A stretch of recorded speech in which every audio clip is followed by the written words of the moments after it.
Question. What kind of bear is best? That's a ridiculous question. False. Bears beats Battlestar Galactica. Let's dive into this dude. So, can you pull up the wiki on him? Yep. What's it got to say? Let's see. He's a Pisces. Is he? Yeah, February 17th, 1979. 17th? That's right on the cusp. I think it might actually be Aquarius. Oh, interesting. Yeah, it's the last date. The age of Aquarius. Right before it. An American musician and composer of film, television, and video game scores based in Los Angeles. Yeah, so Agents of S.H.I.E.L.D., the reimagined Battlestar Galactica, Outlander. I'm not familiar with that one. So Outlander, I think it's based in Ireland maybe, but it's... Interesting. Oh, it got really super popular. It's on currently, I believe. It's a show? Uh-huh. Yeah, it's a show. And what was funny about Outlander is that Bear is part Armenian and part Irish. I was just looking at a picture of him. He's definitely dark-featured. Mm-hmm. He looks like he has a really nice skin. He probably does. But yeah, he had this video that was really funny. We'll add it to our YouTube list so you guys can check it out there. But it's kind of a comical video that he put out where he went through these different opportunities of doing scores, and he was like, "All right, you know what would be?" It was like Battlestar Galactica. All right, you know what would be really good? Bagpipes. Bagpipes. People are like, "There's nothing cool about bagpipes." People like bagpipes. Nobody likes bagpipes. I think even people that say they like bagpipes are just pretending to like bagpipes. Sorry, nobody likes bagpipes. Nobody likes bagpipes. They're lame. I love bagpipes. I know. Well, that's what somebody had told him or something. Oh, that's funny. And then he would go to the next score and be like, I wrote this really spooky bagpipe solo for The Walking Dead, but somehow it didn't work.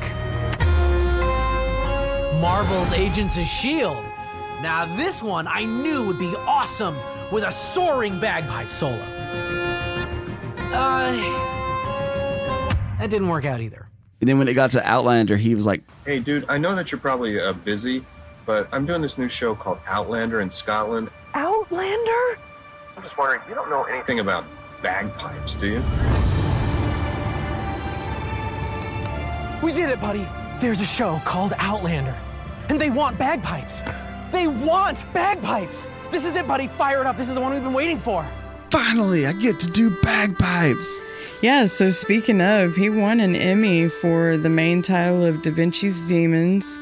His most recent Emmy nomination was in 2015 for Outstanding Music Composition for a series for season 1 of Outlander. Okay, yeah. Yeah, so that makes interesting. Sense. And, you know, I mentioned at the top of the episode how McCreary is so very Irish. Yeah, I know, right? He looks more Armenian, but the name is definitely more Irish. Mm-hmm. It's like his dad was the Irish one.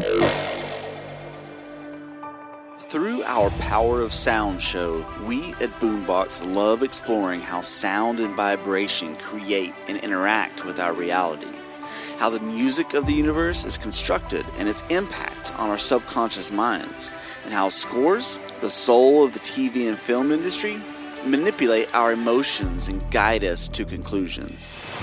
Well, there is no podcast that tackles score writing better than the Art of the Score podcast.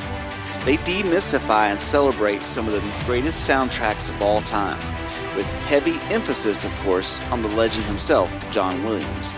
Led by 3 people who live and breathe in that world. Andrew Pogson, a producer, director, and jazz musician. Dan Golding, a critic, academic, and director. And Nicholas Buck, composer and conductor who won the Elmer Bernstein Award from the New York University. These guys dive into themes and motifs with a piano right there at their disposal to help musicians and non-musicians alike track and understand the motivation behind the composers. So do yourself a favor, take a listen to the Art of the Score podcast and level up your music game now. And we talked about this advice that he got, that one sound, that unique sound from Elmer Bernstein. And when I looked him up, because it's always funny, you're like, Elmer Bernstein, who's that? And I looked it up, and so he did about 200 different TV shows and films and stuff, tons of stuff. But Spies Like Us, so in the 80s, Spies Like Us, Airplane, Stripes, Ghostbusters. All the fun ones. Yeah. And I was like, oh man, I love those. I own half of those. So it's always interesting to see. Evidently, he impacted a lot of people, right, that were coming up during that time.